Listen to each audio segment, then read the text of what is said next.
Yarmuth, a couple weeks ago, we had John Yarmuth Week up here. It seemed like you were here every other day.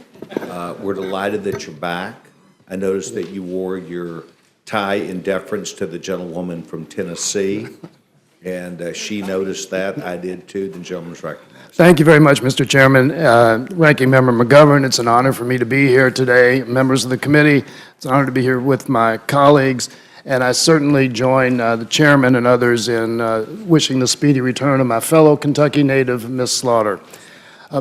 When the nonpartisan Congressional Budget Office released its report last week showing that 24 million hardworking Americans will lose their health coverage by 2026 if we pass the bill, that premiums would rise 15 to 20%, with higher deductibles and out-of-pocket costs, and that middle-aged Americans would be priced out of the insurance market by an age tax, I thought for sure this bill was dead on arrival, that there was no way Republicans would walk this plank. I would not want to, nor would I know how to, justify giving $900 billion in tax cuts to corporations and the wealthy, paid for by threatening the health and well-being of millions and millions of American families. Mr. Chairman, when I was here in January, you invited me to meet with you about your health care replacement bill, the world's greatest health care act, as you named it. And while I wouldn't necessarily agree with the characterization in the title and don't agree with many of the ways in which you propose to change the Affordable Care Act, it was and is a serious and thoughtful proposal. And I do think it's worth pointing out a major difference between your bill and the legislation this committee is about to send to the floor. Your bill does not provide billions of dollars in tax cuts to corporations and the wealthy. You keep that funding in our health care system and reorganize it.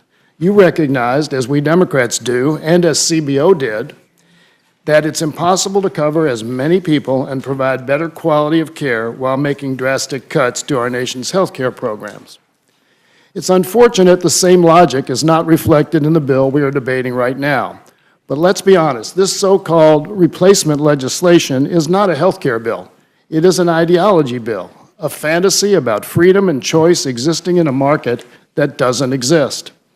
As I said during our markup in the Budget Committee, Speaker Ryan loves to talk about giving people the freedom and choice to decide whether to have health insurance or not, and giving insurance companies the freedom and choice to cherry-pick young, healthy enrollees and sell them cheap, stripped-down health plans.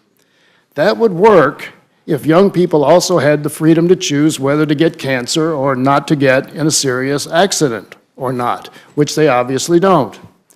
But that doesn't stop Speaker Ryan from pretending that this bill will create some magical health care free market that exists nowhere else in the world.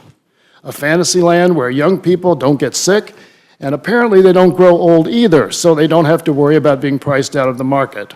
That's just sheer nonsense. But what this bill actually does is striking, particularly given what was promised, and considering that the CBO score of coverage losses from the pending manager's amendment has not yet been factored in. Under this legislation, the number of people without insurance in the United States will nearly double. 14 million Americans will lose coverage next year. That number increases, as I said, to 24 million people by 2026. 21 million Americans will lose coverage in the next 3 years alone. That means all of the coverage gains from the Affordable Care Act will be wiped out in just 3 years.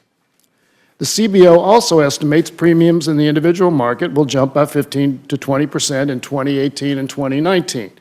Yes, by the end of the decade, CBO says premiums will be 10% less than current law, but a main reason for that drop is largely because older people will be priced out of the market. For pretty much everyone else in the individual market, deductibles and other costs will be higher, and for lower-income individuals, out-of-pocket costs will be much higher. Insurance companies will again be able to sell plans that offer much less financial protection, and we will return to the days where millions of people in this country live in fear that they are always one serious illness or car accident away from bankruptcy. Mr. Chairman, President Trump and members of congressional leadership repeatedly said this replacement bill would preserve existing coverage, that everybody would have insurance, and it would be less expensive and much better. None of that is in this bill. In fact, the exact opposite of every one of those promises is what's in this bill. Those were promises made to every family in our congressional districts, and this bill fails them at every turn. As my colleagues have said, we can improve the Affordable Care Act, and we should, but this is not the answer. I urge my colleagues to oppose this legislation, and I yield back my time.